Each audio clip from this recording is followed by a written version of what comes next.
wabarakatuh. Selamat siang semuanya. Perkenalkan, nama saya Wahyu Resti Novianti, bisa dipanggil dengan nama Resti. Saya sebagai moderator dari kelompok debat untuk memenuhi tugas mata kuliah praktek berbicara yang diampu oleh Bapak Andri Pitoyo. Assalamualaikum Pak Andri. Debat, sesuai dengan namanya, debat. Pastikan ada tim pro dan tim kontra. Sebelum debat kita mulai, izinkan saya memperkenalkan anggota tim terlebih dahulu. Yang pertama ada tim pro. Untuk anggota tim pro sendiri, yang pertama ada Mbak Agung Julieta, yang kedua ada Mbak Hanasa Maheswari, yang ketiga ada Mbak Fadia Triana. Oke, itu untuk tim pro. Untuk tim kontra sendiri, yang pertama ada Mbak Vika Nur Aini, yang kedua ada Mbak Devina Susanti Putri, yang ketiga ada Mbak Alivia Nur. Oke, sudah perkenalan semua ya. Selanjutnya, debat akan kita mulai dengan 3 sesi. Yang pertama ada sesi pembukaan, yang kedua ada sesi sanggahan dan argumen, yang ketiga ada sesi penutup. Untuk kali ini kita mengambil tema, apakah membaca sastra penting dalam pendidikan untuk meningkatkan kemampuan berpikir kritis. Bagaimana untuk kedua tim, apakah sudah siap? Siap. Oke, jika sudah siap kita mulai saja untuk debat sesi pertama, yaitu sesi pembukaan akan dipimpin oleh tim pro terlebih dahulu. Untuk tim pro silakan mengeluarkan argumentasinya. Terima kasih atas baik-baiknya moderator. Jadi pernyataan Sules mengenai sastra sebagai alat pembelajaran kritis untuk memahami dunia itu memang benar adanya.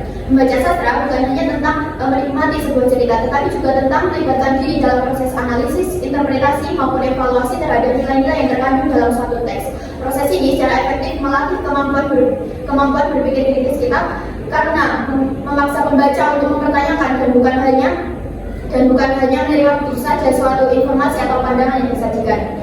Oke, lalu yang pertama, menurut tim pro, tim kami percaya bahwa membaca sastra itu penting dalam pendidikan karena bisa membuat kita berpikir secara lebih mendalam. Misalnya saja saat kita membaca novel Laskar Pelangi karya Andrea Hirata, di situ kita nggak hanya cuma menikmati bagaimana alur cerita itu disajikan, tetapi kita juga ikut belajar tentang apa itu nilai-nilai perjuangan, lalu keputusan dalam hidup. Hal inilah yang membuat otak kita nggak serta-merta hanya menerima begitu saja informasi yang dibagikan, tapi kita juga ikut bertanya-tanya tentang apa, bagaimana, lalu kenapa suatu persoalan bisa dibuat. Bagaimana untuk tim kontra? Baik, terima kasih moderator. Jadi kami dari tim kontra tidak pernah mengatakan bahwasanya sastra itu nggak penting, tapi menurut kami itu bukanlah satu-satunya cara yang paling efektif untuk meningkatkan kemampuan berpikir kritis. Seperti yang kita tahu, bahwasanya sastra itu sifatnya subjektif. Berdasarkan studi yang dilakukan oleh Stanford University menunjukkan bahwa siswa yang lebih sering menganalisis data, grafik maupun sumber primer itu memiliki kemampuan berpikir kritis yang lebih tinggi dibandingkan dengan siswa yang hanya membaca teks naratif maupun teks sastra. Di zaman yang membutuhkan data dalam logika seperti sekarang ini, siswa itu lebih butuh cara belajar yang lebih terukur. Salah satunya adalah dengan analisis data maupun debat berbasis fakta. Karena menurut kami, sastra itu terlalu terbuka tafsirannya.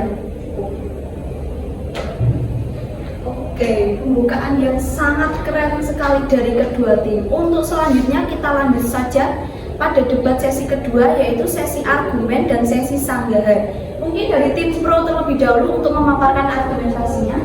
Baik, terima kasih pada moderator. Justru karena sastra itu terbuka tafsirnya, maka disitulah otak kita akan diuji.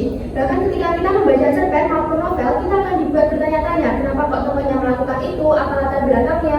Nah, hal ini memerlukan alat dan analisis yang juga termasuk bagian penting dari berpikir kritis. Tapi, mari kita bandingkan dengan pembelajaran logika atau matematika.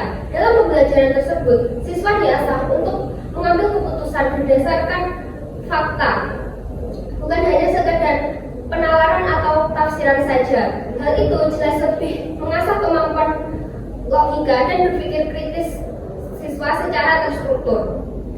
Tapi masa pendidikan diukur dan diuji doang? Lalu bagaimana kita mengerti rasa kemanusiaan? Sastra mengajarkan kita rasa empati, paham pada konteks sosial. Nah, itu adalah salah satu bentuk berpikir kritis yang seringkali kita lupakan dalam kehidupan. Etika itu memang penting, tapi jangan samain etika sama berpikir kritis. Padahal membaca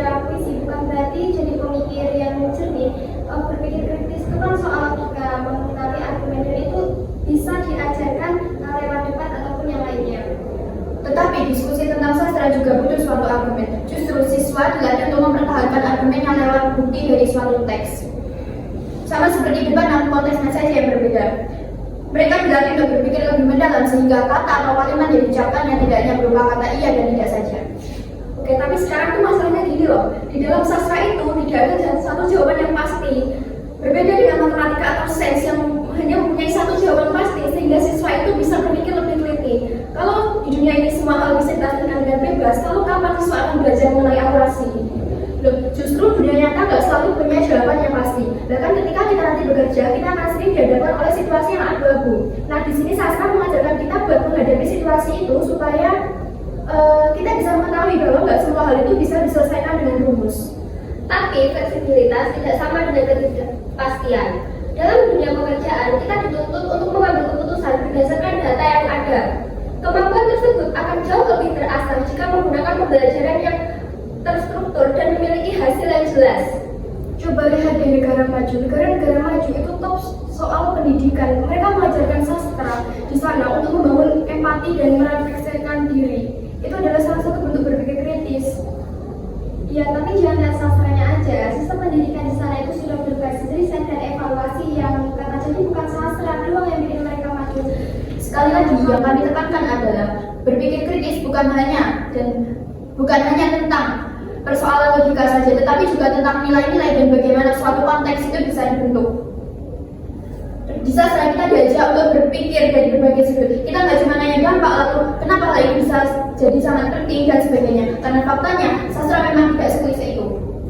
Tapi kami tetap percaya bahwasanya dasar dari berpikir kritis adalah pemikiran yang logis dan terstruktur. Mungkin sastra bisa dijadikan sebagai pelengkap yang bagus, tapi jika dijadikan sebagai alat utama untuk meningkatkan kemampuan berpikir kritis, itu tidak bisa. Karena dasar dari kemampuan berpikir kritis itu sendiri harus dibangun berdasarkan fakta dan analisis yang jelas.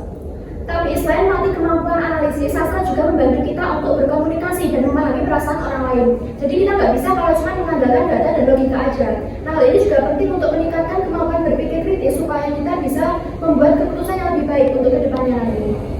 Emosi dan komunikasi memang penting, tetapi dalam konteks pendidikan berpikir kritis, kita harus bisa memisahkan antara emosi dan pemikiran.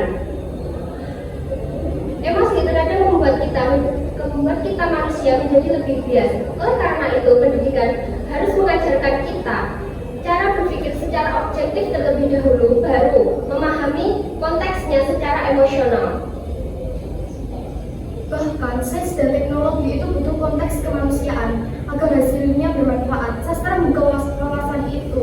Itu adalah salah satu bentuk berpikir kritis, bukan hanya hitung-hitungan saja. Etika dan moral itu memang sangat penting, tapi itu kan bisa diajarkan lewat pembelajaran yang khusus. Mengandalkan sastra yang sifatnya interpretasinya bisa berbeda-beda, justru membuat siswa itu merasa bingung. Kalau mau belajar berpikir kritis, itu harus ada sumber yang jelas, agar siswa itu tahu mana yang benar, mana yang salah, dan ada buktinya juga. Baik, di sini sastra juga bikin gimana belajar itu jadi sesuatu yang menyenangkan dan nggak membosankan. Karena faktanya kalau siswa suka sama materi yang dibawakan, maka mereka akan semangat buat mikir dan belajar. Maka akan terus seperti itu. Nah, hal inilah yang merupakan poin terpenting dalam berpikir kritis. Kami paham bahwasanya kesenangan dalam belajar itu memang perlu, tapi kan juga harus diimbangi dengan materi yang logis dan sistematis. Jangan hanya fokus bikin materi jadi menarik lalu melupakan standar penilaian yang jelas, nanti hasilnya juga tidak akan efektif. Jadi sastra itu boleh saja dijadikan sebagai sarana hiburan, tapi kalau dijadikan sebagai alat utama penunjang kemampuan berpikir kritis, mungkin materi lain lebih bisa diandalkan. Tapi selain melatih logika, sastra juga mengajarkan kita untuk mengenal kebudayaan dan sejarah dari berbagai sudut pandang. Nah, hal ini penting bagi kita supaya kita bisa memperluas pengetahuan kita dan bisa mengetahui banyak masalah dari berbagai sisi. Nah, ini juga termasuk salah satu ciri berpikir kritis yang baik. Sejarah dan kebudayaan memang penting, tetapi pembelajaran tersebut dapat diajarkan melalui fakta dan sejarah yang ada, menggunakan pembelajaran yang berbeda dengan sastra. Jika banyak interpretasi sastra yang ada, itu membuat siswa itu menjadi lebih bingung mana fakta, mana opini. Tapi pembelajaran sejarah dan sastra itu saling melengkapi. Sastra membuat sejarah itu saling nyatu dan nyata. Nah, jadi siswanya itu lebih mudah memahami konteks dan dampaknya. Dengan begitu, mereka belajar kritis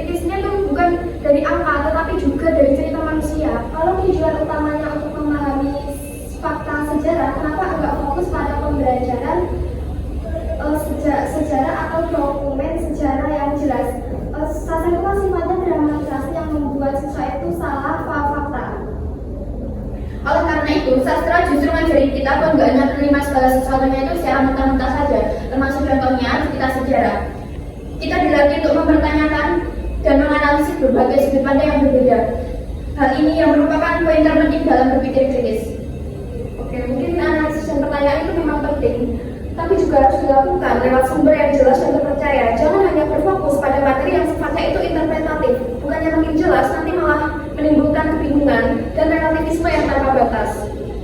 Baik, tapi di sini sastra juga melatih kreativitas kita, supaya kita nggak cuma supaya kita bisa berpikir di luar kebiasaan kita. Jadi agar kita nggak cuma mengandalkan aturan yang sudah ada aja.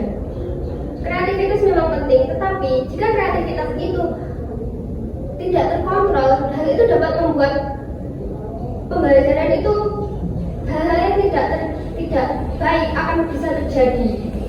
Pembelajaran sastra membuat siswa itu menjadi aktif, bukan cuma pasif. Nah, ini adalah kunci berpikir kritis, di mana kita nggak cuma menganalisis dan menerima informasi, tetapi bertanya-tanya dan mencari makna yang mendalam.